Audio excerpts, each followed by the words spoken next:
لچینە شاری دهۆک وەک نەریتی ساڵانە پەیمانگای هونەرە جوانەکانی دهۆک فیستیڤاڵی ساڵانەی خۆی ساز کرد و بۆ ماوەی 4 ڕۆژ فیستیڤاڵەکە بەردەوام بوو کە خوێندکاران و لە هەمان کاتدا مامۆسایانی پەیمانگای هونەرە جوانەکانی دهۆک بە گرنگیەوە باس لە ئەنجامدان و بەشداریکردنی خۆیانەکان لەم فیستیڤاڵەیە هاوکارمان هەوار عەلی لە شاری دهۆکەوە لەم بارەیەوە ڕاپۆرتێکی بۆ ئامادەکردوین فەرموو بابینەری.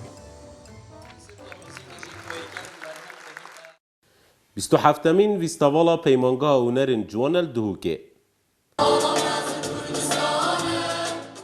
Wekî nerîdeke salane li peymangeha hunerên ciwan li Duhokê fîstîvala xwe ya salana gêra û dê bo mavê 4 rojan ya berdewam bît.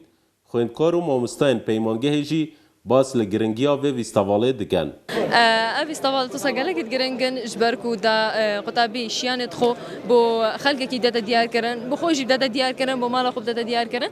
Fîstîval tisa gelekî giringin da ku mamosta hindek tekdîkên nû nav hindek stranê Kurdî ketin û nîşanî cumhûrekî bidetin, nîşanî devera me bidetin û belava bin.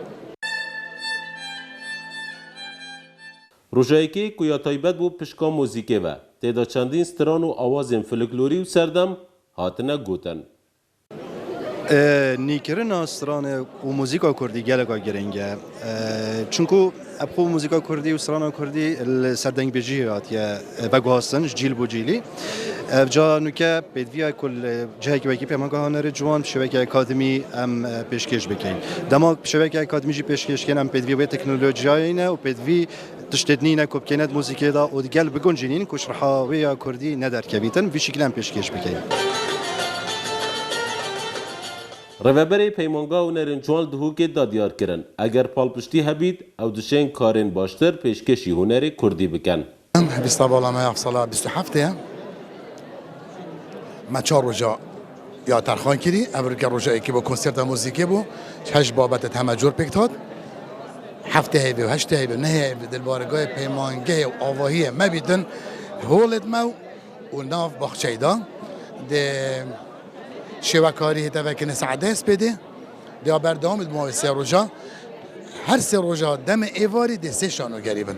Ji proje qutabîya ne min bawera tiştekî baş e.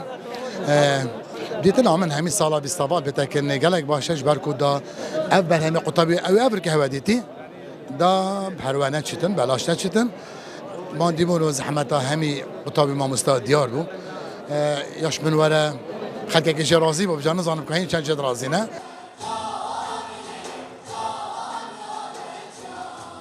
Salane ev fîstîvala dibîte dergehek ku xwendkarên peymangeha hunerên ciwan li Duhokê têda şiyanên xwe nîşan bidin û digel hunerê resenê Kurdî digel pêşkeftina serdem biguncînin.